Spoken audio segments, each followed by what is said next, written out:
what the difference between reading just one dream and what reading. Hi, Marina. We're just getting started here.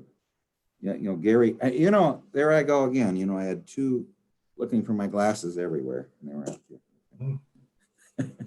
Okay, well, I'm just going to get started. I mean, what we're going to do, and I don't know if we'll do it all the way. Like I said, in October, the black books come out, and whatever we're doing, we'll drop and start going through the black books, you know. But I'm just going to go through these dreams because I can't edit them down. They're just too beautiful, you know. So now let's just review what the situation was. I mean, she originally, you know, had this experience in 1936 of the labyrinth, you know, which was in this sign you will conquer, and it was had the numbers 1, 2, 4 on it. So it was really these very feminine numbers, you know. And this was a dream that she had with this horrible experience in 1936 of this claustrophobia that she experienced near Mount LeBlanc, you know. And she had the vision of her rigid stony cell, and that's buffeted by the winds. And we're going to find out a lot more about that. But so anyway, she brings the story, or the poem, and the story, and the vision of the labyrinth to her first analytical session. So now we're going to start with the second analytical session. The poem was very bleak. The story showed the way forward through the positive animus, you know, who possess the qualities of where he takes her stony self, and now it's a matter of inquiry. It's not one that's buffeted by winds, you know, it's a matter of inquiry, the black stone in herself. So let's go through these dreams. I'm only going to go through, hopefully, even if I don't, I want to finish with if I don't get to all of them, I want to finish with the dream about the diamond brooch that she flashes in the eye of the man who told her to, at the Swiss hotel, to, that this was a dream that you needed to discuss with Jung, you know, or with a Jungian psychologist. But anyway, so here's her first dream. This is the one. Actually, she had 3 dreams that she brought to her first analytical session. And Adler says that each dream, when you have multiple dreams in a night, are different ways of saying the same thing. Plus also the first dream that you bring to analysis, and this is her first dream after her first session, you know, is this is the response of the unconscious to, you know, to seeing an individual like Gerhard Adler, who she sensed both through reading Jung and through meeting with Peter Baines and then meeting with Gerhard Adler, that this was the way to healing. So anyway, and plus even the first session, he did give her some hints about her poem and story. So her first dream was she's on a journey. She's driving to a train station in an open car that's full of parcels. She must cross a line to catch the train, but she loses time talking to a friend. The train is coming in, and the station master on the other side holds up his hand and won't let her pass. And her friends say, well, he might as well have let you pass. Okay, this is the first dream. Okay, so now we're going to see Adler. Wait, Adler is so good at this. And I hope we learn a little bit about dream amplification. Well, anyway, so he says, first of all, he says that the journey abroad is a frequent dream of people beginning analysis. It indicates a journey into a foreign, remote, unknown territory. which is the unconscious. The parcels in her car are the impedimenta of ordinary life, which may turn out to be a burden to be shed. So the journey has to be taken without the comforts of her previous conscious existence. Adam is here. All right. Hi, Adam. We're just getting started here, just starting on the first dream. So you didn't miss anything yet, really.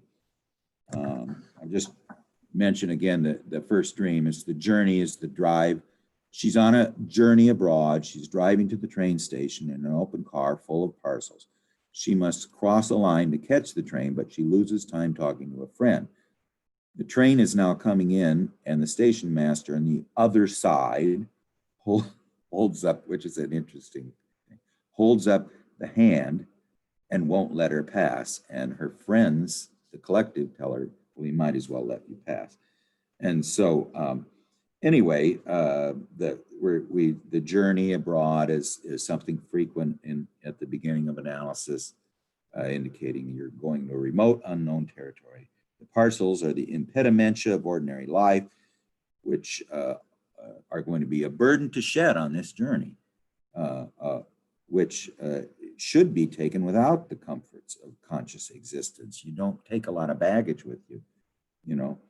The station master, who won't let her cross, was because she lost time in talking to a friend. Not he brings up this concept of post hoc propter hoc, which means this happened because of that, or that happened because of this. And he says in every dream, when you go through the dream, it really tells you.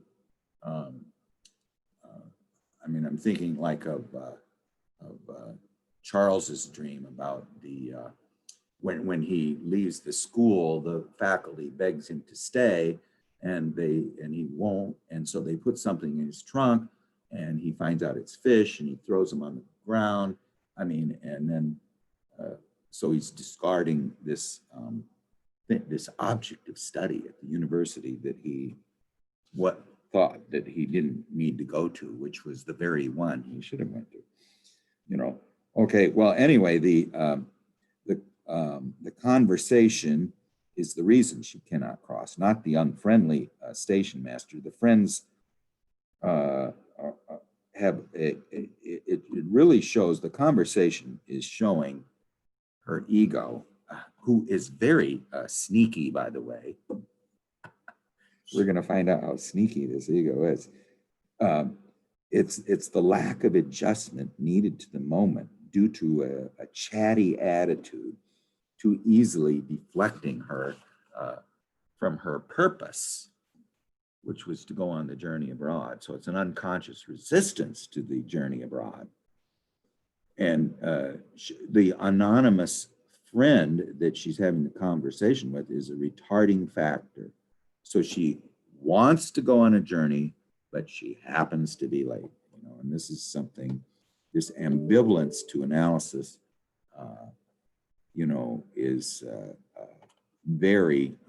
You know, this is something that I experienced too. You know, when you have these wonderful dreams and everything, and Jung saying that you know that he tells people that the difference between me and everybody else is I believe the psyche is real, and he says when I tell other people that, they just he says it's like I told them that they have a poisonous snake in their pocket, and they just say, "Oh, really?" You know, well, this ambivalence of the ego to the urgency. You know, my soul takes the clock hand and pushes it to the hour and says it's time, it's highest time. You know, and there's this sense of urgency. But anyway, it's just showing her ambivalence. Hi, Maggie. We're just getting started here. We're just the first dream.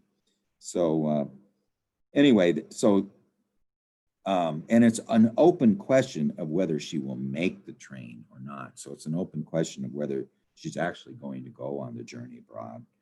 And of course, the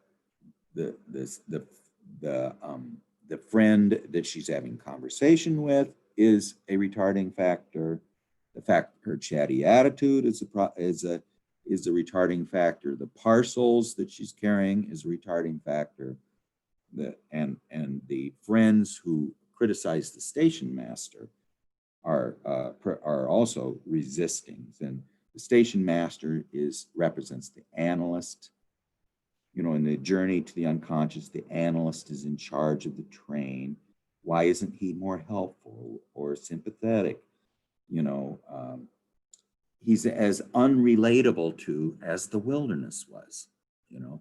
I mean, but why is he unrelatable? Not because of his unfriendly attitude, but because of her stony resistance, you know. So anyway, there's an ambiguity everywhere, but there's the ambiguity of the animus as analyst. The inner animus expresses both positive and negative spiritual drives. Positive is he's in charge and in control of inner movement, and negative is he's using his power to incapacitate her ego, you know. So he has this dual role, that he is in charge of the inner movements, the movements in the depth, but he also has the attitude of incapacitating her. So I mean, which is the riddle. It's the answer to the puzzle. Okay. So then that was the first dream. Okay. Then again, here's the second dream of the same night. And she's talking to an analyst and saying something about, very contemporary, February 1941, about the swastika, you know, and it ends in, swastika, by the way, means well-being, you know, and it always turns in the direction of the sun. Well, for some strange reason, this party of Wotan in Germany, and it really is an unbelievable mystery, you know, why they did this, you know, that the sun wheel that they used turns in the counterclockwise direction. You know, I mean, it's just really a great mystery. I mean, I don't know if you can see, but the the clockwise sun goes the opposite way of the counterclockwise sun. Then the counterclockwise sun, or the counterclockwise direction, is showing a regression, is showing destruction, is showing moving away from integration. It's really, going back to, let's destroy everything and go back to nothingness, so let's not be too politically correct about this image, because it is a sun wheel, and it's very ancient sun wheel. Now, the fact that this party of Wotan used it is irrelevant, but he says anyway. She's talking to the analyst. He's saying something about the swastika, and it ends in the swastika. But the swastika, as you see it on ancient buildings, not, and then she won't let him finish. And she says, yes, the other form is an unfavorable thing, even aside from its political implications.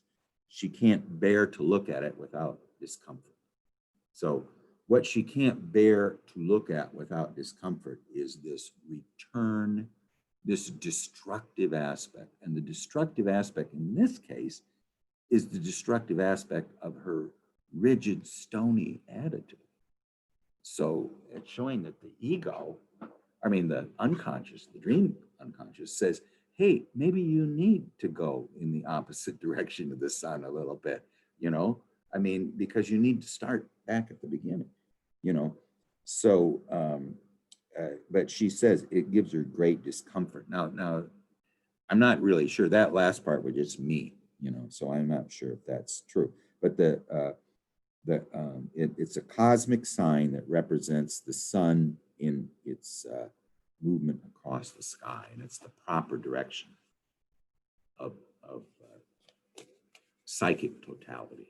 Okay, the right turn is psychic order, represents the white magician, the analyst, the one with special knowledge.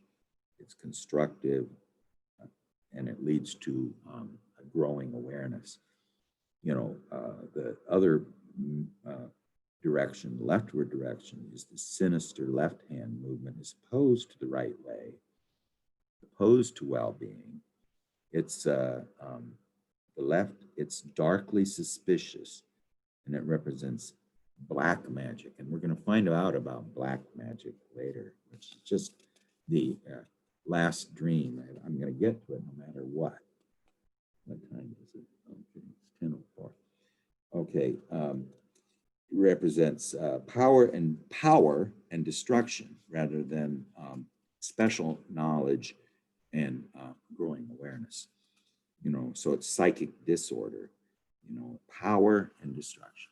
Now, it's just interesting that this, the wild hunt of Wotan, which this movement in the Germanic peoples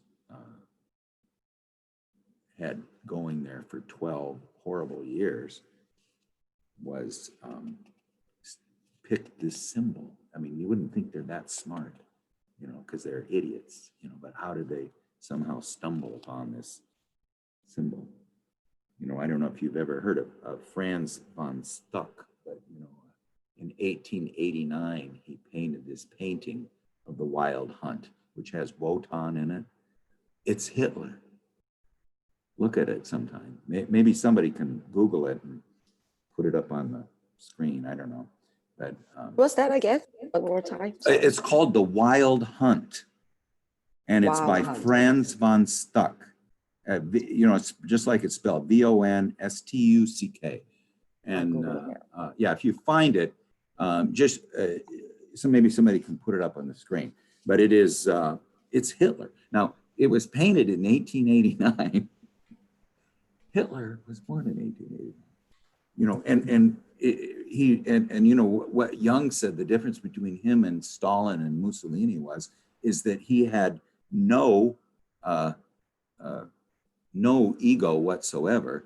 I mean, he was only a cipher for projections.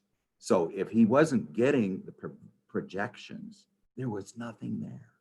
But when he got these projections, and he actually told the OSS, you know, which is the precursor to the CIA in the United States, this was his analysis of this projected figure of the Wild Hunt, you know. Well, anyway, so he also mentions a really interesting fairy tale called Child Roland, you know, and it's there's 4 children out playing, and the ball goes over the church, and the girl whose name is Bird Ellen goes to get the ball, but she goes the wrong way around the church. Widdershins, she goes, which means to go the wrong way of the sun, and she disappears. And so her, the 3 other brothers go to Merlin and ask where she went, and he told her that she went to the Dark Tower of Elfland, and the king of Elfland, who only the boldest knight could retrieve her. And so the eldest son goes, he doesn't return. The middle boy goes, same fate. So finally, Child Roland, you know, the one least capable, the one with the least ego consciousness, the one who is most closely related to instinct and nature, is the one who can lift the curse, cure the enchantment. Okay, he goes and he does find her. He goes, he was told that he's supposed to go around this circle, this hill. Hi, Tim. We're on the second dream. We're not too far in. Go around this circle 3 times, widdershins, and each time saying, open door, let me in. The door opens. He enters a great hall, and he almost, now there's 2 endings to this. One ending is he almost eats some food, which Merlin told him to not eat, or he would be trapped there forever. And he throws it down, and so then the king of Elfland comes out, they have a fight, he wins, and then he can leave with his siblings. But the other ending, I think, is probably a little more authentic. He finds Bird Ellen, but it's an enchanted Bird Ellen. And Merlin told her that the only way that he can cure the enchantment is to cut off her head. And so he does cut off her head. And that's why the 2 brothers before couldn't do it, because they couldn't do this act, which is this, they couldn't do it, but he was naive enough to think that that would be okay, that he'd cut off her head and she'd be fine. I mean, this is kind of the same thing of the Green Knight. If I cut off you can cut off my head, but then 1 year from now I get to cut off your head too. So anyway, then they could leave. So the idea was of widdershins leads to this being trapped in the king of Elfland. So the discomfort of seeing the Sunwell wheel turn to the left, this movement towards the unconscious, leading her away from the collective and rational, adaptation downwards to non-rational dark side of the psyche. Well, again, this is ambiguous. This may be what she needs too. I mean, to break up this ego, rigid, stony aspect of herself. And I think we'll find out later, it is what she needs to do. And so now you can understand better what the parcels mean. She's going to take, it means that they both represent this resistance to taking the sinister journey to which she is everything that she took with her is going to resist every aspect. Before the station master puts his hand up, is resisting the journey. And so now that was the second dream of the night. She interrupted him before he could have his say, afraid what he might say. And so she finishes the saying, just saying it makes me uncomfortable. But he was saying that the sun wheel that she needed was not the one you see on ancient buildings. It was this more destructive one that leads to that undermines consciousness. Let's see. I was on this page. 4. Yeah, it was.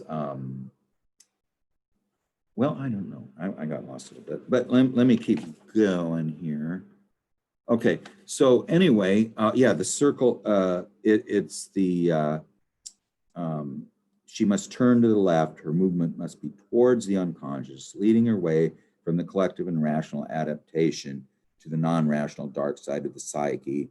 The dark side is the feminine aspect. That's what makes her discomfortable. I mean, because we're going to find out later with her hypertrophied ego and her superior function being intellect, she has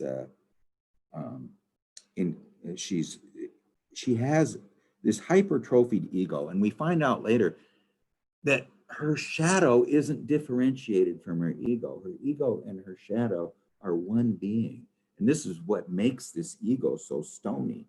And the fact that her animus is this negative animus, that she's absolutely rigid in her thinking. And this is what protects her from the mother. who is not that way at all, So, let's see, we're going to go, now that was the second dream, okay, of the night. Now here's the third dream of the night. Now, Adler says these are all related. The first one is that she's going on a journey abroad. She's got lots of parcels that she loses time talking with a friend. The train comes in and the station master won't let her go to the other side. He won't let her go to the other side. So it looks like maybe she won't take the journey abroad, but it's just showing unconscious resistance, parcels, chatty attitude, all of that she does not want. The ego does not, her shadow, which is part of her, doesn't want to go on the ego. The second dream is that the analyst is talking to her about the sun wheel, and it's not the one that turns in the right way. He says, not the one you see on ancient buildings, but the one, and then she interrupts him because she thinks he's going to say that you need the one that goes in the opposite direction. She says, it makes me uncomfortable to look at it, despite even without its political implications. So I'm going to keep an eye on the time here. Okay, because I do want to have a little bit of discussion. Why don't I just finish this last one because it's fairly short. This is the last dream of the night. She's looking at an illustrated book in German about owls, all sorts with fantastic names. The best picture is of two beautiful owls flying over a misty glacier.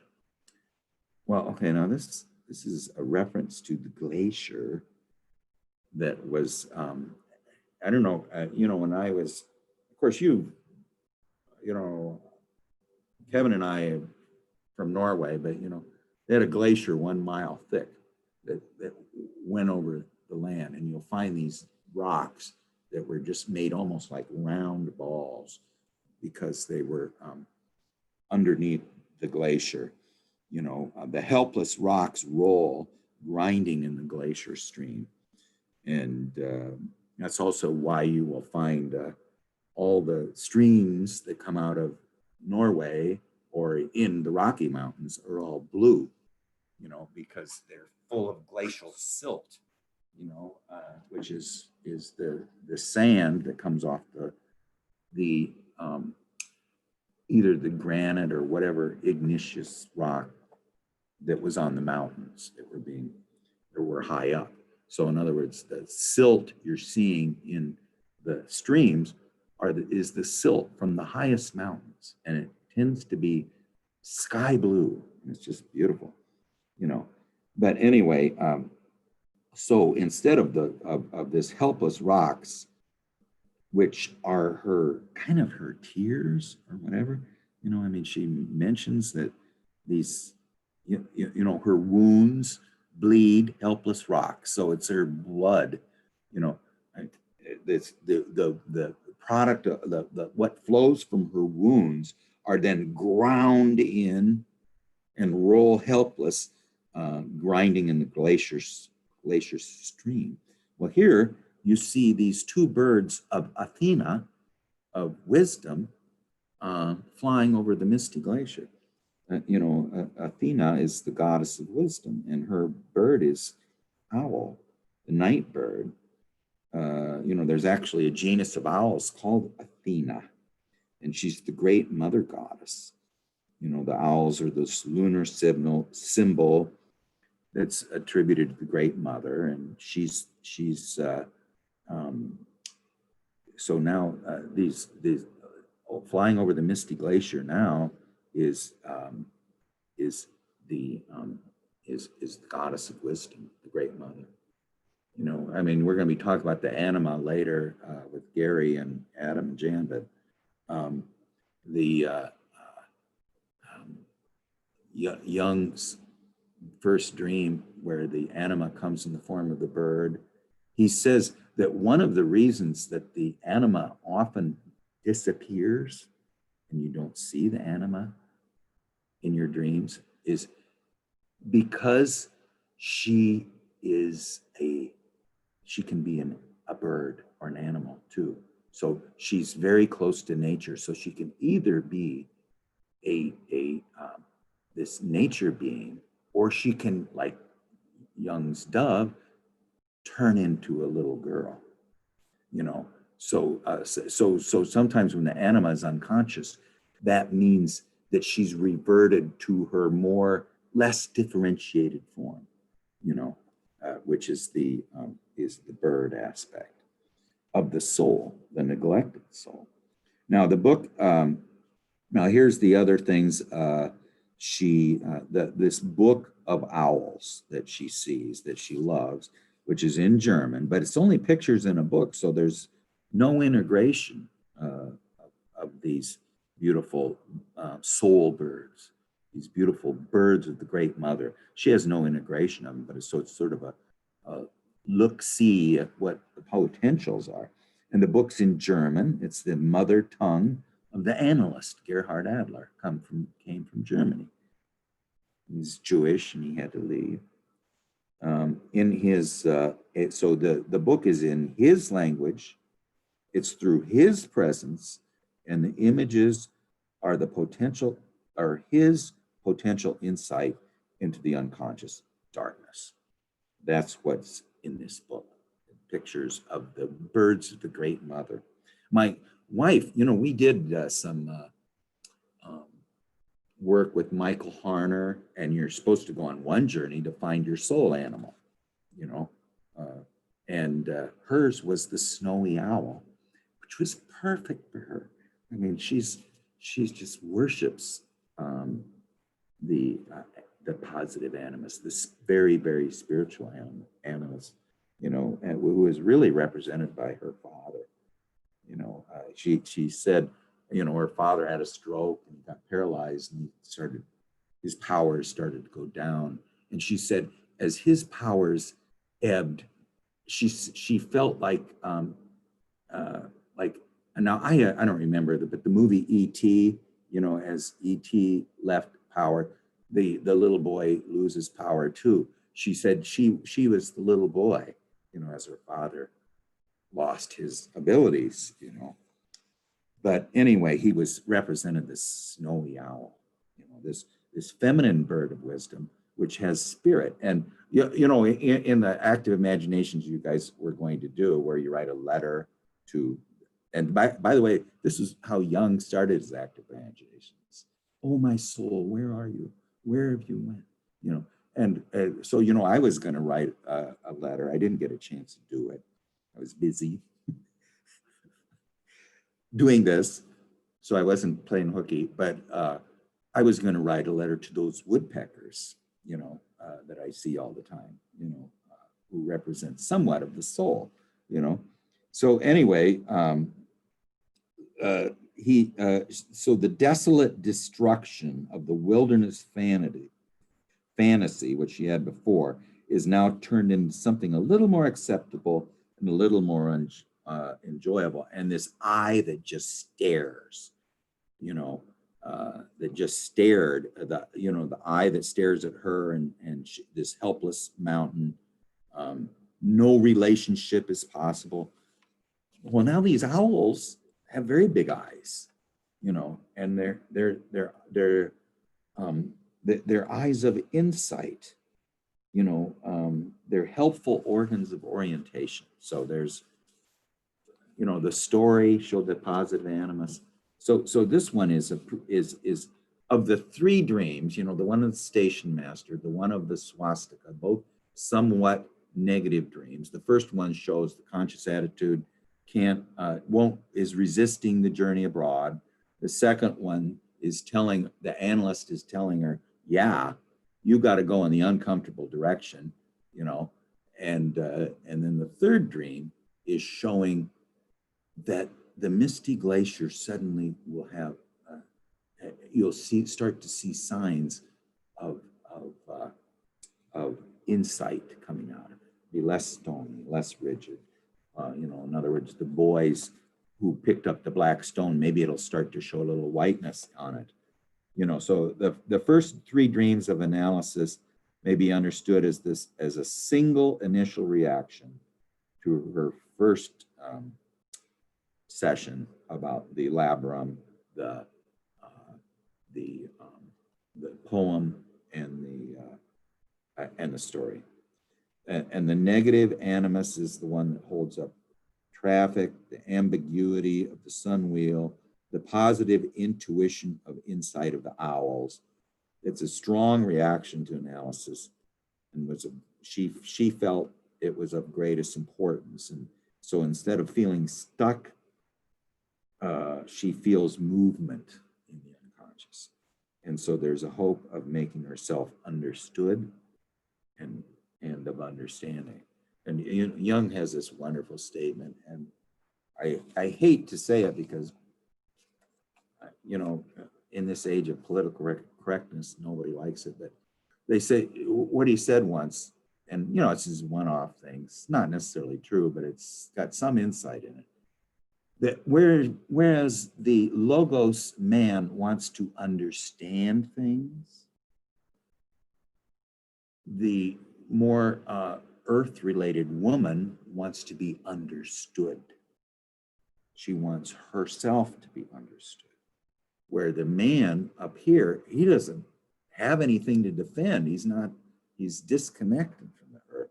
So he wants to understand using the powers of logos, where the eros wants to be understood by the spirit, because she is permanent. She is something that she's the vessel and the bearer of life. So she is the earth, and she wants to be understood. She doesn't want to be all darkness. She wants light brought to her. Jung says that the chthonic contents long for the light. They long for the light. They long to be understood. Well, anyway, that's the first three dreams. Does anybody have any comments about those, or I can just keep going on too? I've got. Oh, go ahead. No, I don't. I'm just saying is we might. I think it was me. I think it was me echoing. So here's my question. As the anima gets more differentiated, it changes typically from an animal to like a little girl to what? I mean, so what would a fully differentiated anima look like, and what would it mean? Well, it would be the being of transformation. It'd be the being of transformation. She or the soul, let's put it that way. Because now remember, both men and women have anima and animus. The reason the anima is more strange to a man is because his ego consciousness tends to be predominantly masculine and logos oriented. And the reason the woman's animus is stranger to her and sort of like the inferior function, the bridge to the unconscious, it's because she's predominantly feminine, and she needs to be that in order to be someone who can nurture life, where a man doesn't really have that responsibility directly, So the anima of the man, let's say, is the being of transformation. If you ever read the book The Great Mother, there is a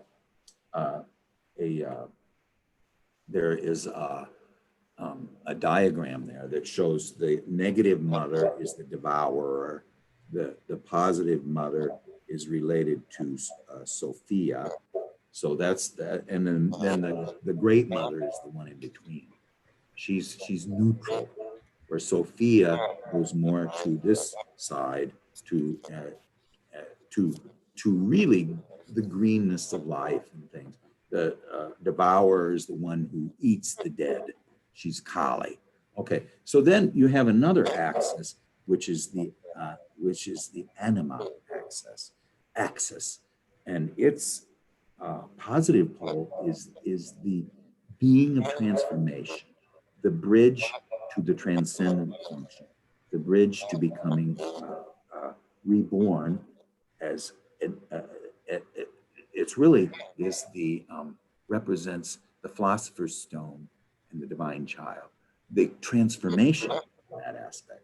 So she would be a fully grown woman, you know, she'd be full of this way to it, and though she's very close to nature, okay, the Might there be might there be an example where? is the one, okay, you don't want to go this way, okay, I'm taking you anywhere there anyway, but it's going to be through alcoholism, it's going to be through sexual addiction, it's going to be through drug addiction, it's going to be through addiction to something, I mean, that you are going to mistake for God, you know, or for this transformation. In other words, you want to obliterate ego and be in this state of bliss that drunken stupors bring you, you know, Greg? which is of course not Greg? trans, you know. So the idea of the Craig. the why the enema is undifferentiated and more like. Go ahead, Adam. Oh, and I just think Tim is trying to ask something. Yeah, can you hear me? Yeah, I can hear you, Tim. I'm sorry. You know, I turned my sound down because I was getting feedback. But I'm sorry, I forgot to turn back up. Go ahead, Tim. Well, I'm just wondering if there is some example of the fully differentiated anima. And I would think Jung would have found it, but I can't think of what that image would be. I'm just wondering. Well, I would say it's Beatrice. I mean, you know, she would be one example. Another one would be in the book by Rider Haggard called She, you know, the one who must be obeyed. And I think you can also find it in your own dreams. You know, Jung's enema was Salome, okay? Salome was blind. And she's the one who, the dancer in Herod's court, who, because John the Baptist resisted her advances, had him beheaded. You know, that's his anima. She's blind, and she's the one who beheads John the Baptist. Okay. Now, she gains her sight through his awareness. So she's very undifferentiated, but she gains awareness later. And also Helen is of Troy is the most beautiful woman in the world.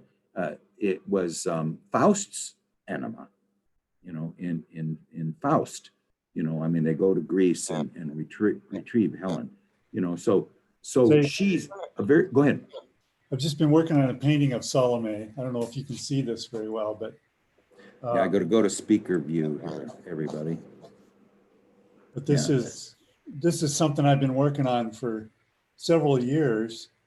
As you can see, it's pretty dark, but this is, you know, Salome harvesting the head of John the Baptist. Mhm. And that, you know, that image is just very powerful to me because there's something so horrific about this beautiful woman who is so captivating and yet is dangerous to a degree that is threatening to the divine. Well, she might be also threatening to the ego. You know, I mean, maybe John the Baptist's head represents your head, you know, that you can't, and maybe she represents Jung's head. You know, Jung is this introverted thinking type, and unless he's beheaded, he's not going to get to transform. She's blind, so his anima is blind, and she also represents someone who beheads men, you know. So, you know, sort of like Medusa a little bit, you know, but a different character. So she might represent, and whenever you're talking about mythology and you have some horrible event, you have to find out what the psychic, you don't want to get lost in literalism, okay? See, if you get lost in literalism, it's horrible. It's absolutely horrible. But if you can find out And we're going to find out in this last dream what the psychic meaning of it is. It totally illuminates it. Now, what the blind anima meant for Jung also, I think, means that his feminine side or his feeling side lacked vision, you know. So his anima both is the one who cuts off the head of the ego, and she's also blind to the feeling function. You know, I mean, she's blind to eros and blind. So that was why they kind of called Jung the son of the great mother, where Freud was the son of Moses, the son of insight. Yeah, go ahead, If I Kevin. could add something to Gary's question, I think it was just such a nice question, and I also struggled with the word of differentiating anima, because once he asked the question, I realized it was never about differentiating of anima as much as it is about connecting with the anima, because if we use all the cognitive function, we can, I feel like we can talk about differentiating them, make them, you know, specialized in somehow. But I think in terms of the anima, it's just such a special archetype. It's about relating, and to so-called differentiator would also mean is never was about differentiating as much as it's about connecting with her. Relatedness, yes, that's a very good point, Kevin. But it differentiates when you lend ego its attention. I mean, because it's neglected, it's totally neglected. So, Yeah, I mean, yeah. I mean, there is a Jungian theory where it says that the anima is carried by the inferior function. So, you know, the inferior function, we can sort of, I would say, imply that there is a differentiating aspect going on. But even anima in dreams, you know, she might, you know, in one day she might be a bird, the next day she might be the you know, Sophia. You know, the differentiation of her in one day to the next, you know, I mean, the way she shows herself in the dream from one day to the next does not reflect necessarily your development of anima as much as your relationship towards the unconscious, or what the unconscious trying to develop in you, sort of. she's very fickle, you know. I mean, you'll find that out too. You know, my anima, she would never look me in the eye, and sometimes I wouldn't see her unless I'm sitting in a room at night, and the lightning flashes, and I see her outside looking at me with those eyes that Tim's anima shows, the ones of looking at me directly. But the one that I actually relate with refuses to look at me, you know. And Gary had one who was forming an association or a group of, and he wasn't included, you know. So there's this aspect of where she resists you because you're resisting her, you know. Anyway, we only got a few minutes left. I just wanted to go over the last dream real quick. Yeah, go ahead. I just wanted to respond real quick to what Kevin said, because it really was interesting to me. And just for me, like one thing that I maybe fall into, I don't know if anybody else does, is like looking at all of this as like a linear process. Like I'm going to go from unconscious to conscious, you know. My anima is going to go from like undifferentiated to differentiated, something like that. Whereas, you know, I think maybe that's part of the problem, is thinking that there's an objective, and like, that's a very like masculine, like I'm going to make it somewhere, you know, whereas maybe that's not the point, you know, to all this stuff is to make it anywhere. Well, that's one thing Gary and I were talking about at the beginning, is this whole idea of the curse of the second half of Pisces is directed thinking. It's thinking that goes linearly, like, as you said, and is based totally in the thinking function. You know, contrast that to the fact that Jung says God always speaks mythologically. He always speaks in this language, in the language of these very mysterious things that need amplification. So, I mean, the idea of amplification is not directed thinking. Taking these dreams and amplifying them is mythological thinking. And that's really what it's all about.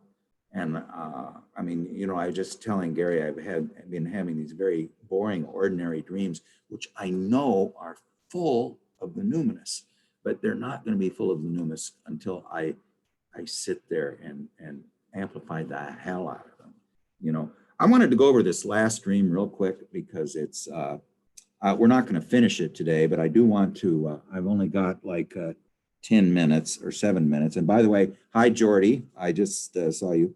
But anyway, she's talking to a man who expects a revelation, which will enable him to begin a sacred ceremony. And the sign will be that he sees light flash in his eyes.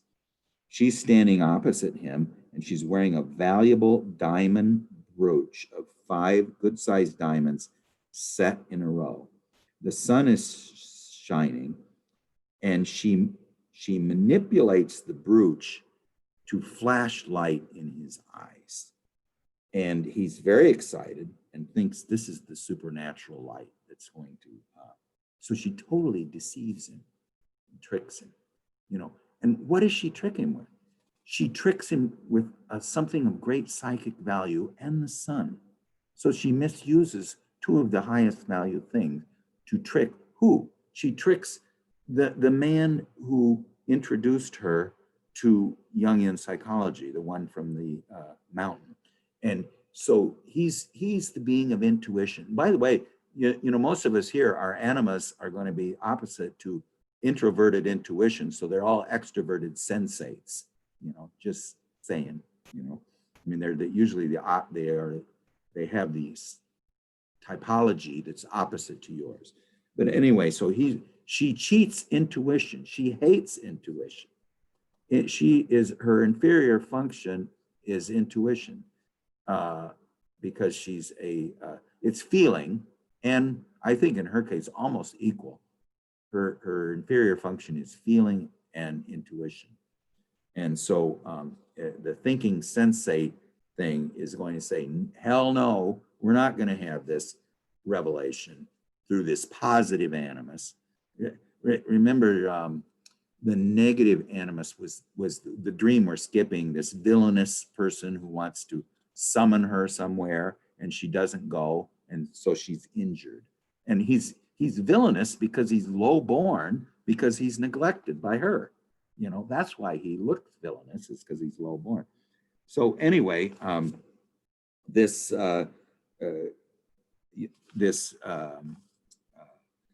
she cheats intuition. She, instead of submitting to the unconscious process, she manipulates the light of the sun, cheats intuition. Now, I just want to mention real quickly, because we don't have very much time. I did have a lot of notes on this, but I just wanted to mention something that is absolutely beautiful, you know. And I did not, this was a revelation to me, but it's from Gerhard Adler. Okay, what's happening here is the ego,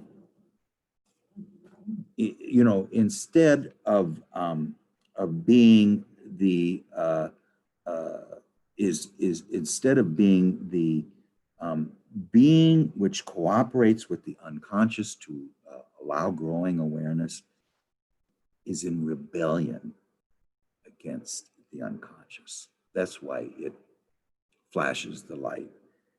So the ego is the son of darkness. And we'll tell you why in a second. It turns in rebellion against the unconscious. The devil is the personification of ego. Its name is Lucifer. It's the light bringer.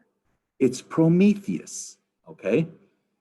But it is, Prometheus was the light bringer, the one who brought consciousness. He sort of represented leaving Eden. You know, leaving Eden is eating of the tree of knowledge is getting consciousness. So Lucifer is Prometheus. He's been made different, you know, by Christianity, but that's who he is Prometheus. He represents ego consciousness. So not only is her ego in rebellion against the unconscious by flashing this light and stopping an intuition from occurring and allowing this ego, the devil is in rebellion against God. Lucifer, the light bringer, is the ego. God is the unconscious. They're both in rebellion against psychic totality, okay? And isn't that beautiful? I mean, have you ever thought about that before? I mean, it's just beautiful. So the dreamer's action is truly satanic. She used the light of consciousness, the rays of the sun, to stop the revelation of psychic totality and turn it into its opposite. This rigid, stony, most scrupulously defended ego is manipulating the revelation so it doesn't occur. So ego is not only the light of consciousness, but it is also represents darkness because of its own willfulness. Well, I'm going to stop there. We can go on later, but I mean, if anybody has any, I think I'm going to turn it over to Gary now. Gary, it's all yours. Sorry, I ended on, I didn't have enough time. Actually, Adam's running this one. Aha. Anybody who wants to drop off now, go ahead. No, just kidding. Okay, so I think as everybody's probably aware, you know, kind of the objective that we're pursuing with the second half of these meetings is taking things a little bit out of the mind and, okay, see ya, Jan. and you know, trying to actually have a living experience of connecting with ourselves. So, you know, first half of the meeting, it's talking about a lot of concepts, which is very useful. But the second half is like doing an exercise.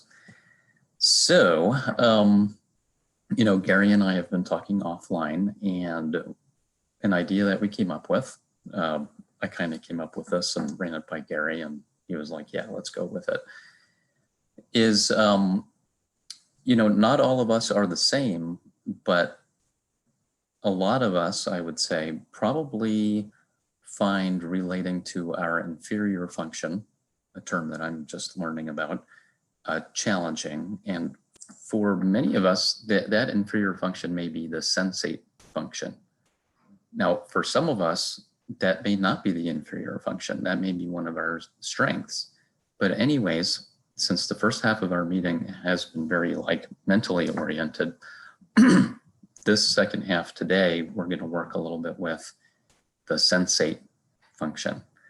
So the way that we're going to do that is I'm going to share my screen. I'm going to share the audio, and I'm going to play some Native American drumming music.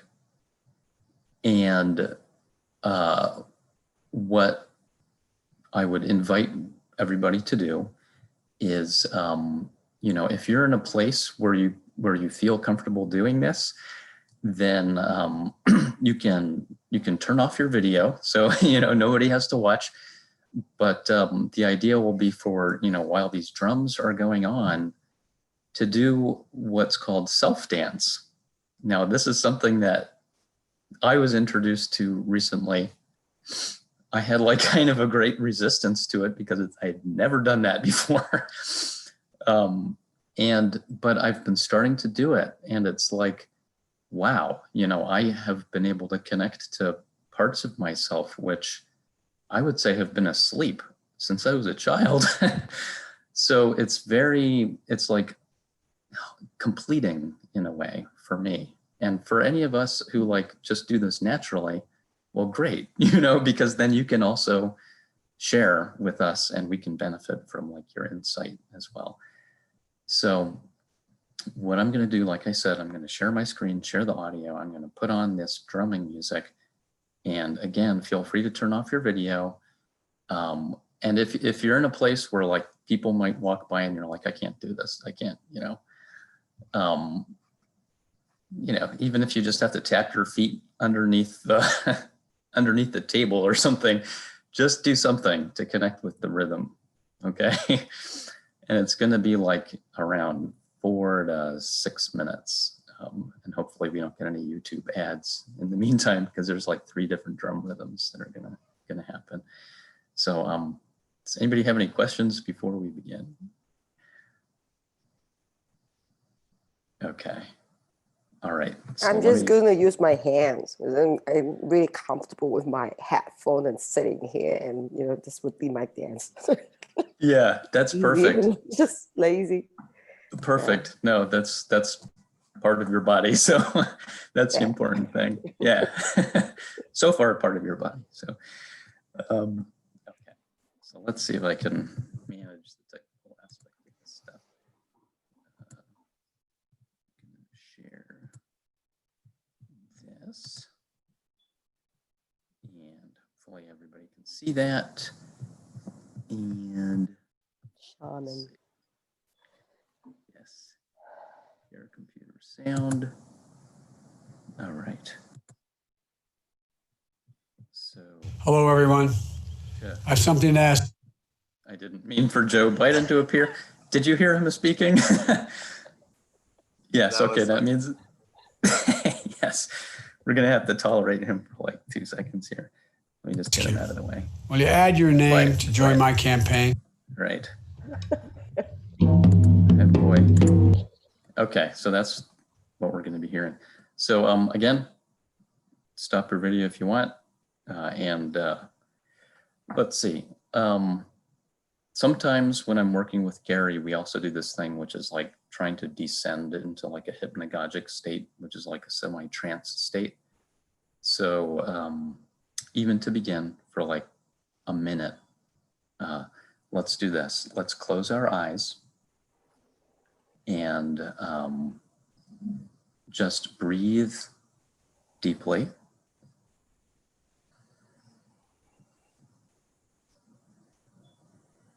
Something which we may not always do.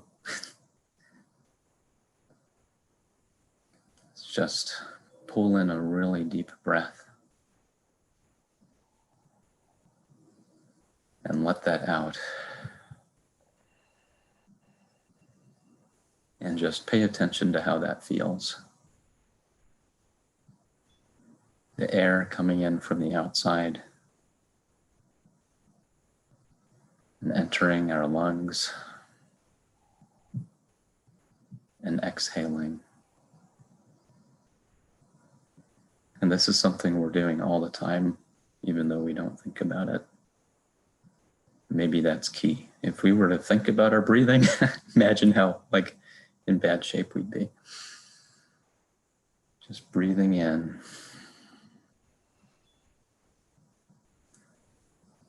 And breathing out.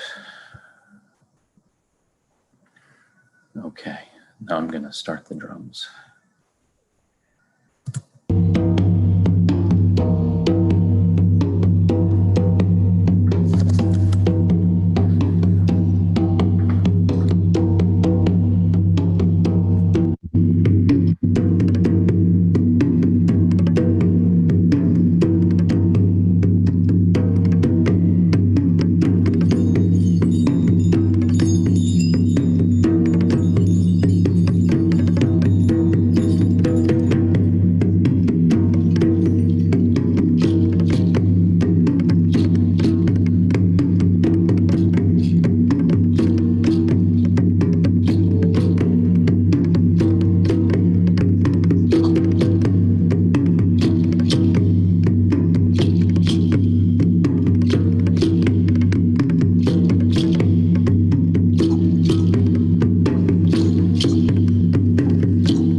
Over the last 10 years, responsive web design has changed how we create for the web. And the things we design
Okay, one more here.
So that's it.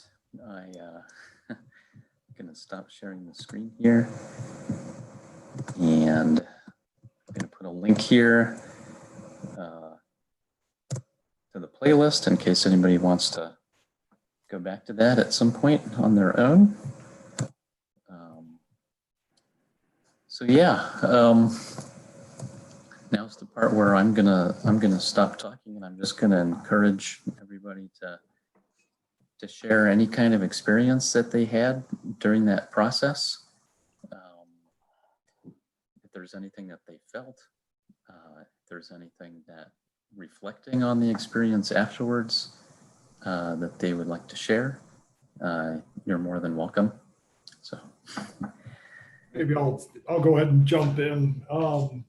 So now Adam's kind of a purist in all this stuff, and he's probably been talking to Miles a little bit too much, but you know, I'm a terrible dancer. I should let you watch me dance so that you can feel good about anything that you do, you know. But one of the, you know, so for me, this is very rhythmic, and it's very different from the other type of dancing that I do. And I think I'm going to, you know, if Adam will let me, I'll probably torture everyone with what I do, just because I think you might find it interesting as an alternative, you know. And I've got it up on my screen. So, but something to consider in this, and this is actually more on the health side. You know, I was watching this one program, and they were talking about inflammatory factors and stuff, and also like bone health. And what they said is but they compared this cyclist, you know, like actually like an Olympic grade cyclist that had, you know, just spent all his time on his bicycle from like age 8 on, and, you know, and had gotten incredibly good. And then they compared that person to a runner. And what happened to the cyclist is he ended up with this bone disease where things, you know, actually were like, you know, breaking super easy and stuff. And of course, and so the real problem is that unless you have impact, your bone density doesn't actually increase. And like, so I've got some arthritis, and one of the things that I've been doing for it is I actually like either do something fairly rhythmic in the way of a dance like this, where you're kind of like stomping your feet, or actually jump up and down in front of the TV while watching the Curiosity Channel, you know. and the reason for that is that impact, and it takes a while, you know. It's like, you know, I don't know how long it takes, but they measured the amount of IL-6 after like 6 months of, you know, this one group that was doing that exercise, and it had gone up, I forget, 50%, or maybe it had doubled. And that's the anti-inflammatory factor that you really want. And it's actually like a drug you can actually get for arthritis, but it's like, you know, 10, 20,000 a year. It's insanely expensive. So you know, I'm sure if Miles were here, we'd get, you know, a huge lecture on the wisdom of the, you know, the Native Americans. But, you know, for health, it's actually pretty critical. Well, I think it's kind of a door to the sensate function too. I mean, as you described, I mean, I was just thinking that this is a wonderful way to, I mean, I'm just saying that this, I did a lot of drum work with Michael Harner, and there is a reason they use the drums, you know, and the drums are you know, related. They seem to me to be where music is more related to the feeling function. You know, drums are related more to the sensate function, because, you know, they're gonna, your bones, I mean, some of these drums they use, and if you're in a room where there's somebody's got a very powerful drum, every time it's hit, you're going to feel the resonance in your bone structure, because your bones have a resonance as well, you know. So I mean, I think that is one reason they do those. And but anyway, I just think it is, you know, we're talking about John the Baptist's head, you know, the anima cuts it off. Well, she's saying that's the only way I'm going to get you in touch with the sensate function, you know, is through getting rid of your head, you know. So, I mean, this is really what they call the introitus apertus, you know, the open door to the depths, you know, and so there's not enough of you could do of this, really. It's one of those funny things too, that the more resistant that you find you are to it, the more you realize that's what you should be doing. Yeah, that's why you got parcels in your open car and you chat when you got to make a train, and you know, and you cut the analyst off before he tells you have to go in the opposite direction.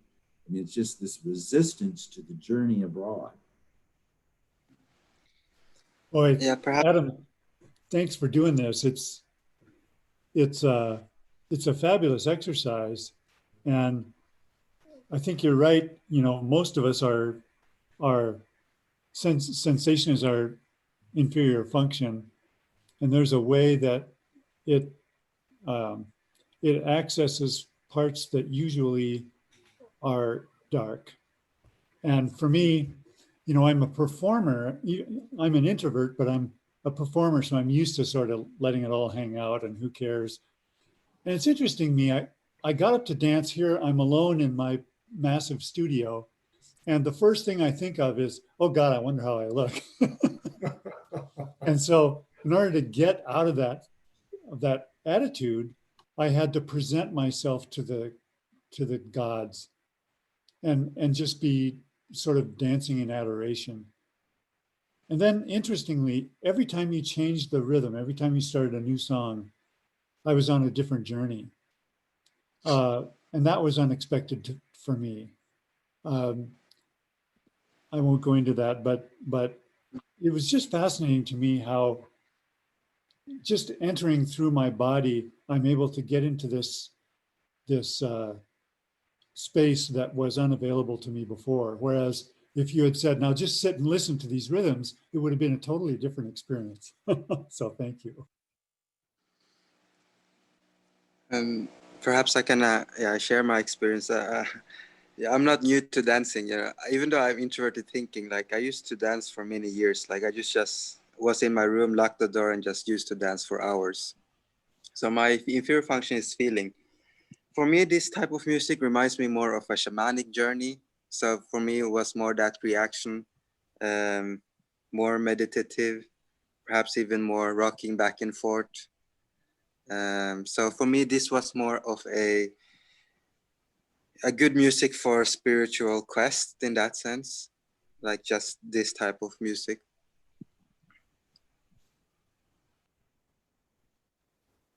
It's really related to the world of nature too. I think it is an aspect of we are so divorced from nature.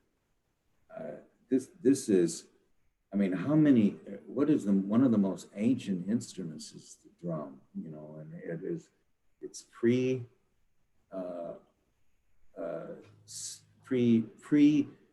agrarian,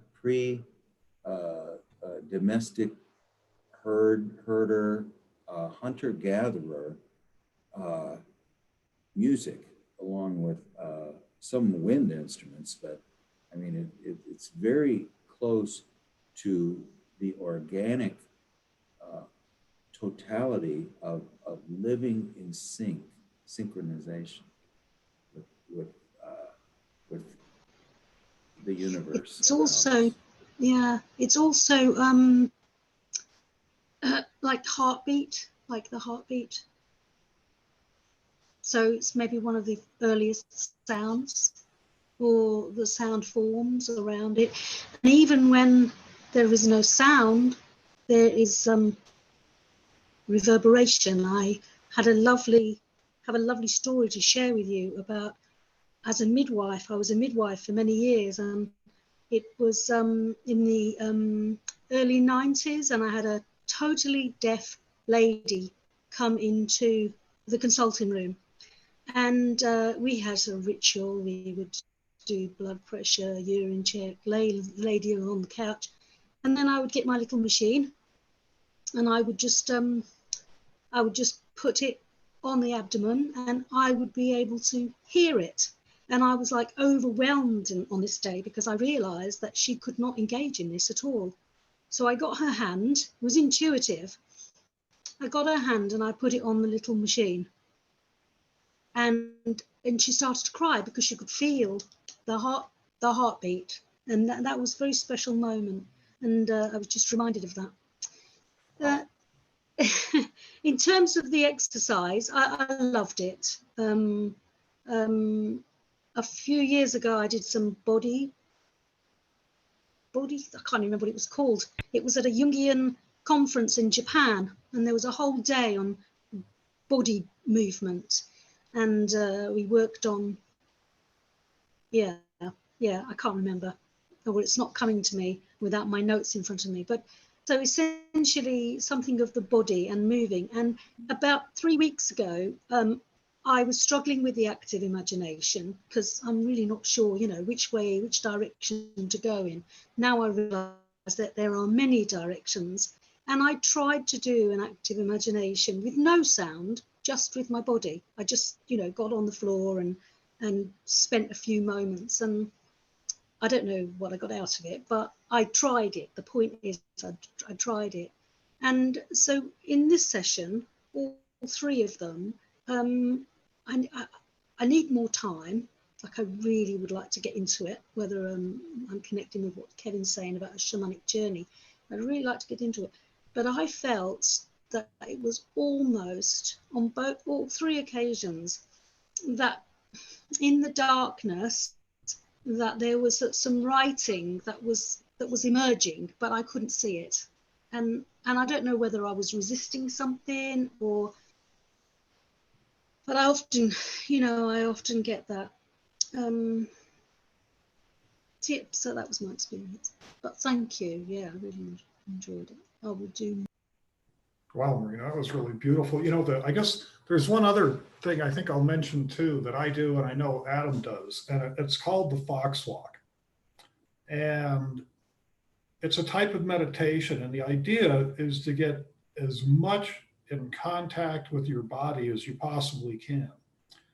And the way you do it, and it's a very, very much a mindfulness thing, a very much, be as much in the present moment. Don't be thinking about things, just feel your body in each movement as much as you possibly can.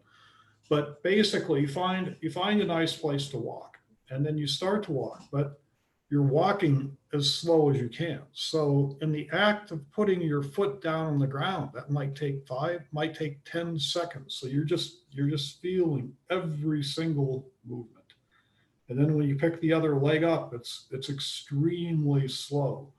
And so it's this process of feeling every part of you that's moving and every sensation that it's going through, and slowing that down so that you actually have the time to feel that sensation. It can give, and it can give some really interesting results. It's definitely something worth trying. Yeah, I agree. What go did you ahead, say it was Marina. called? Sorry, I missed what it was called. Fox Walk. Fox Walk. Yeah. Yeah, no, I was just going to say, yeah, I find that exercise to be really valuable. And like, I live in kind of a suburban neighborhood right now, and I started doing that outside. And one of the first things that I noticed is similar to what Tim had said. Like, I'm thinking, oh my God, people are going to be looking at me and like judging me and thinking, and I have to hurry up for them, but I just kept on doing it anyway. And I realized nobody's looking at me. Nobody cares about what I'm doing. It's totally like a self-consciousness, that's in me. It's not in anybody else. But I also just wanted to share, like, what I experienced just now doing this exercise was like a relaxation. And I realized that I have this tendency to kind of go like this with my body. And it was just like opening up. And when I first started doing it, I was like trying to walk. I was so off balance.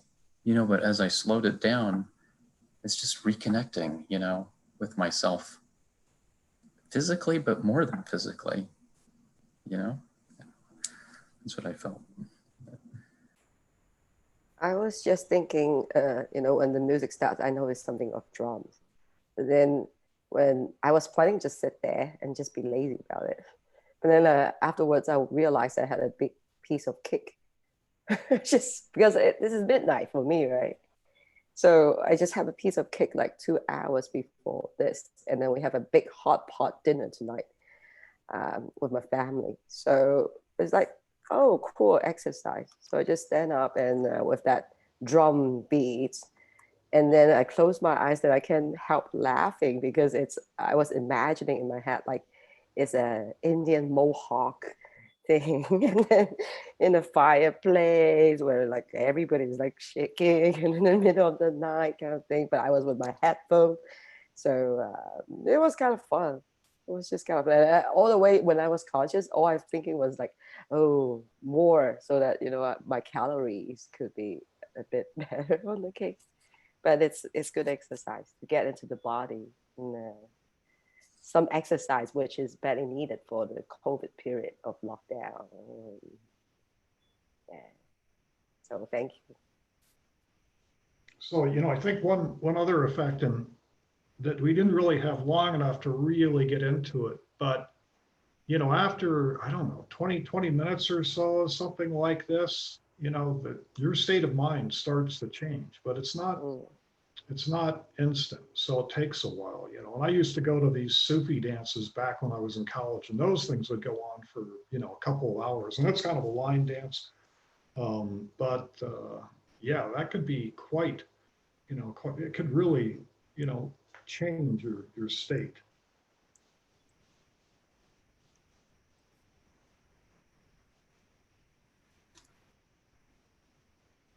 Well, I was going to say, so, you know, Adam's all spiritual and stuff, but I'm more on the shadow side. So, would anyone want to see, you know, I don't know how many people are familiar with Zumba dancing. If, you know, I could share my screen. We'll have to check to see if I've got sound. I don't know if I've got that set up right. But does anybody want to try a few more minutes of, and this is a fun dance. This is really kind of for exercise, and it's, you know, I'm not going to claim it's anything spiritual. All right, we good? All right, let's see if I can get this.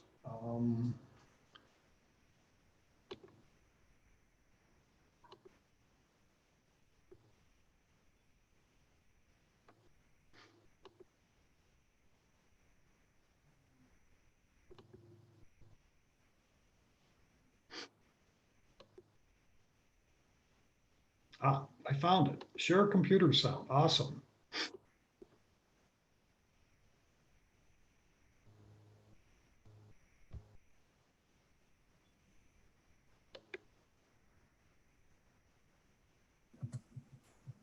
Not hearing it, No Gary. sound. All right. Yep. Oh, that's because I had muted it.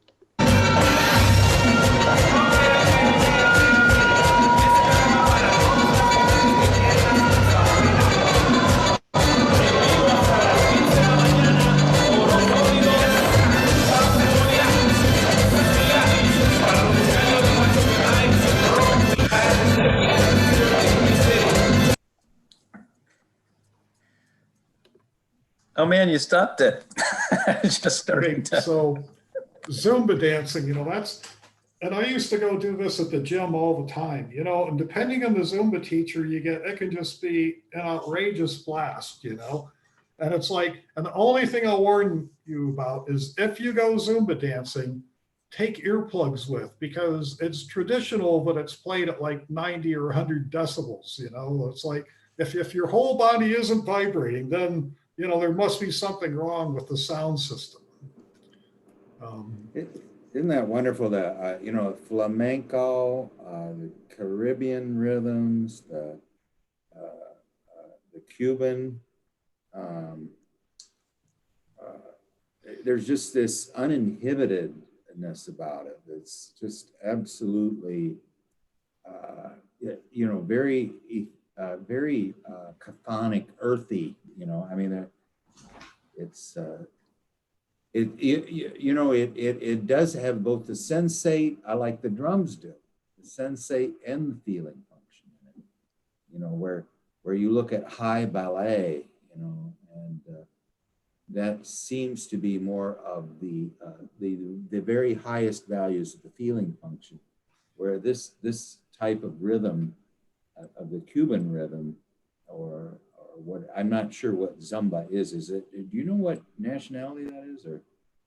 I have no idea. You know, it's got to be I think like, it's Brazilian.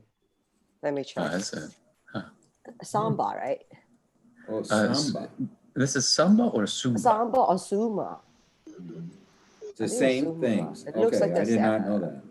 Oh, I didn't know that either. No, it's not. It's Zumba Zumba. and rumba. Ah, Zumba. It's Zumba. hmm. Samba Rumba, is more like Zumba. Brazilian samba. dance. It's more like it's Colombian. Zumba That's is beautiful. Colombian. I would guess Caribbean, but I'm not sure. Yeah, yeah. Well, Colombia is in the Caribbean. Mm. Central America. But you know, and you can certainly find a lot of examples up on YouTube. This is actually off of Daily Ohm. If anybody wants, I'll put the, you know, this is like you get like 20 dances that you have forever, and it's like, you know, $15, you know. Could you guys just sum up the letters to the anima, if you got a few minutes? But go ahead. I'm gonna. No, it's okay. I'm just talking something blah. I was just saying that since the lockdown, I've been putting on something like Gangnam Style to dance with. Dance is just in Yeah. This is much Yeah. easier. Yeah, but it's Uh-huh. not much exercise, not like Zumba. Okay. So If I could just share something very quick. sure. I was thinking this individuation journey. I feel like, because I have a friend, he's a really good friend of mine, and we are approaching our you can say centriverse or individuation dance. I don't like to use word journey. I think individuation dance differently, because he does it more towards yoga, because it fits his more psychological type, his more sensing type. But for me, I spend somewhat of, you know, being an INTP, you know, thinking, conceptual, but also feeling, you know, my feeling is very inferior. Like, even if you watch my anima letter, they're very raw feeling. Like, it's not written well, but the feeling of inferior feeling is very raw. It's almost like a child. And so yeah, I just wanted to share that, you know, based on psychological type, the way we approach towards this so-called center, you know, it will differ.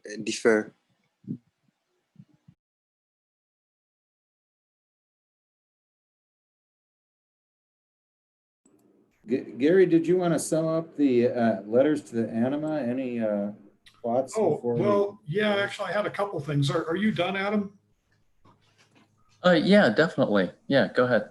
Okay, so, well, first off, I don't know, you know, I know Marina's contributed, but you know, so I've started up this letters to the anima, you know, love letters to the anima. That's an email thread, and you should always add on to the end of the email thread. You shouldn't start a new one, because that way, if somebody's got, you know, regular group business, they start a normal thread conversation, and we keep it separate. But the other thing that, you know, that I was going to do is I'm, you know, so the next time this goes up, and some of you might have seen it, there's a really clear set of directions of what you should be doing for this. And actually, the directions are so short. I think I'm actually going to share my screen and go through it, if that's okay. I promise it won't be. Oh, well. Oh, here we go. There we go. Yeah, so there's going to be a document that I'm going to put out. And actually, I could go ahead and I'll put the link in in the chat section as well. But so this is sort of like the short version of what we talked about the previous time when we went through, like, well, how do you do the dialogue? And so, you know, here we have like, you know, it talks about how to move from the left brain over to the right, you know, what to do in the switch, how to do the embodiment, and then, you know, what to do in the dialogue. And then there's some variations, you know, Marina had this just awesome alchemical one, you know, we'll talk about that next time. I talk a little bit about the importance, if when you're doing this dialogue, if you can make your responses somewhat poetic, it'll help to keep you on the right side of the brain. Things tend to come out a little more fully formed. It might be fairly awful poetry, but it helps to stay on that side. And then Tim, and the example he gave yesterday, he actually, the voice that, you know, that he spoke with, it was like, there was no dialogue. It was an oration. It was kind of like a description, a mood, a feeling. And so it was one, you know, complete, you know, flow. And I thought, oh my gosh, why did I think it had to be dialogue all the time? You know, leave it to our artists to like say, you know, it doesn't have to be this way. And then you know, talks about the point of that. It's got some examples in there, but let me put the link to this. Well,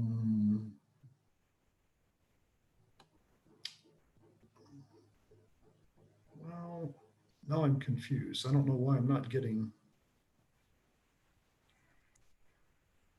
I just want to add how much I got out of this exercise, and man, I just love the fact that you're making this available for us and giving us all this direction. It's just a terrific service. Thank you, both you guys. Oh, sure. Well, what I'll do is, instead of trying to put it up now, I'm just going to send an email out to the group saying, hey, here's directions for how to do the whole thing. Now, the one other thing that I did on this is that I said, well, you know, I don't know if we really have enough people that'll be contributing to this. So I thought what I would do is, I'm also a member of another Jung group, and there's like, I don't know, it's even a little smaller than this one. There's like maybe five people that come regularly. And so I was going to send it to them, invite them to share, you know, and also send it off to my son, say, hey, join in some active imagination, you know. So, and I was going to say, you know, so if you open up that dialogue and you know, you've got somebody that you think would open up the directions, and you think, you know, somebody would have kind of fun with this, just send it over to them. They can look at it, they'll understand what it is. And then there is my email link. So they just email me and they say, you know, add me to the animal love letters, and then they're on. And that way, you know, mostly what I want is, I want something that's, you know, getting continuous emails every day that, you know, we can kind of look at and share and you know, start to have fun and grow with it. So this is, you know, I don't know, this isn't anything that's just this group only. And if you've got, you know, if you want to do something with it that's different, the template's out there, you know, it's like, you can just take it and run with it. You know, maybe you've got your own ideas for it. You know, this is all just completely, you know, it's like, just run with it. Anything you want to do. So after this meeting, I'm going to send an email out that says, here are the directions for how to do it. And then sometime next week, I'll start a new thread. And for now, I'll just use the old thread. You know, Jan just helped me tremendously as far as like figuring out the, you know, what to do in the template for how to make this thing understandable. You know, Jan's always fixing my documents. So anyway, that's what I've got. Do you have anything else, Adam? I could just add that the whole, part of the idea for the love letters from the anima came from Kevin. So, you know, even though it seems like Gary and I and maybe Jan are sort of organizing or running this part, it's like really, I think the idea is to give everybody the chance to just be themselves totally. So if anybody has an idea or eventually wants to lead something, you're more than welcome, because we're not like in charge of this. We're just doing it, you know.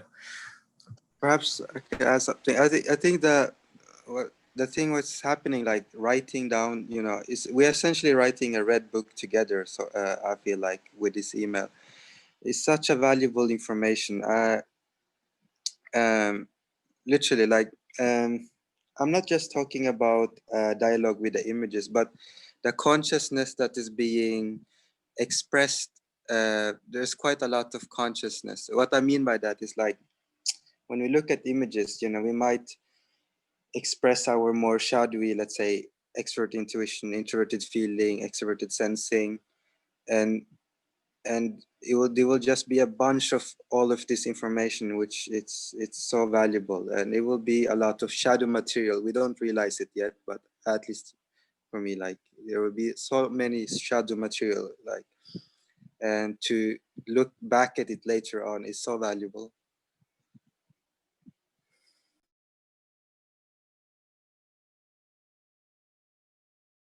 By the way, I just sent in last minute before the meeting start today, a chain letter, like working on a few paintings and images, because that's the homework. You know, that's what I do usually. Procrastinate until the last minute, then it's like bam, and then join the meeting. So I just sent before the meeting started. Yeah, I noticed there was, so we've got to do it. Really last minute. That's why I was late Yeah. for the meeting. Yeah. So. Yeah. Thank you very much. No, thank you for having those exercises and for all this knowledge and information. Don't be discouraged, by the way. Deeply appreciated what you have done for the group. Yeah, really. I mean, we all, I think, bring unique stuff, you know, so nobody's going to have it all. Yeah, I think it's like, when I see that, I hate to say that, but another word come to my mind is like, I think JFK said that. Don't ask what the country do to you, but what you can do for the country. You know, it's easy to criticize, but if you are not happy about it, bring something in. It's like, absolutely. I think we are open group, right? So yeah. Anyhow, I hope I'm not offending anyone again. So yeah, just don't be discouraged. You guys are doing something really good and meaningful. Good work. You too. Well, is anybody have any closing comments? Or next time I'll just start with a little bit. I loved going through these dreams. I don't know if it'll take us forever, but I have a question. Yes, go ahead. When I'm really curious about the black book, but are we too I don't know how should we proceed it, but it's just like more like a curiosity rather than an understanding, because it's way too advanced for me to understand, obviously. Well, when they come out, which is going to be October 13th. Oh, it's not out yet. No, they're not out. They will be released on October 13th. I see. I will secretly get everybody a copy on a PDF. I think it costs $270. There's 7 It's really volumes. expensive. The red book when it was out was like, I don't know how much it is, but my ex had one. It's like, wow. Well, I have a copy of that too, if you need it. It's a huge book, and it's amazing. Well, anyway, we'll get out excerpts of it at least, and of the black books, and we'll just read through them. I mean, I think you know, it's worth reading it. I don't know how much in depth we need to go, but I think Sonu Shamdasani says, who's the translator? He actually brought in 2 other translators. One guy's name's Martin Liebscher, and the other is, I think, John Prescott or something. But they said when they translated the black books, they realized they needed to revise the translation of the red book because they had this new set of eyes. And so they're going to, in future editions of the red book, they're going to be revised based on what they're doing with the black books, which are really the raw material. And, you know, as Philemon told Jung, write only what you see. The black books are much more, are exactly the same as the red book. He amplifies a little bit in the red books, but the black books are following Philemon's instruction. But the other thing in here is we are going to get Jung's God is Phanes, Phanes. He doesn't mention Phanes. What is that again? Funny? Phanes. He's very close to Ion or Abraxas. You know, he's the God that existed before there were any gods. So he's kind of he's a very interesting God. But anyway, there'll be a lot of hymns in there to Phanes that we'll see too. But anyway, that be about a month and a half, but as soon as we get it out, I'll start sending out excerpts of it, and Cool. we'll go with it, maybe. Well, has anybody got any closing words of wisdom, or we'll just reconvene? And got the Dream Group Monday, if anybody's just is It's a too early masochist. for me, unfortunately. I really I want know. to join, but I'm not a morning person at all. I you know. So it's like 6 And or it's 7. really late for me. I know, Marina, but you were a trooper last time and gave us one of the best dreams ever, by the way. What was the dream that she goes down a path that gets narrow and narrow. There's no way to proceed. She comes out. She sees everyone going on a descent, and down there she sees a chair that they're worshiping called Arthur's seat. So anyway. Well, anyway, we'll reconvene next time, and thank you, everybody, and Thank you. we'll see you Ooh, then. that looks good, Marina. It prompted me, my dream prompted me to get Tales of King Arthur and the Knights of the Round Table. I love that. Arthur's seat, and remember, he's not. He's on the island of Avalon. He's in the king. He's in the with the king of the elf land. So amazing. I've learned so much already about him.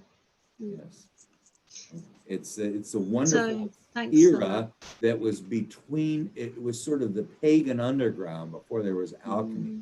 Was the Grail legend, and the Grail legend is very close to the alchemical legend or the alchemical work. It's all this talk of going on a quest, you see. That's what does it, because it's the quest. It's the quest. So this is our individuation process is our quest. And now I'm understanding and solidifying concept of the Holy Grail. The holy something, the holy vessel of the self. It's wonderful. I'm loving it. Thank you so much. And that's exactly what Adler said at the beginning, is that the Philosopher's Stone is both the beginning of the work and the end of the work. And so it's giving you a departure point and a point towards which you're purposely moving. So that is definitely always a quest, which is the Grail quest. I mean, this wonderful image of the only way that of Parsifal trying to find the Grail castle after he's been told he can never return. So it's just very beautiful. But anyway, we'll see everybody next time. Thank you so much, Adam. It was absolutely lovely, and I look forward. We got to get Tim involved here too, because he actually does this in his day job. So yeah, okay. Well, we'll see you guys all next time. Okay. Thank all right. you, Bye-bye. guys. Thank you. Bye-bye.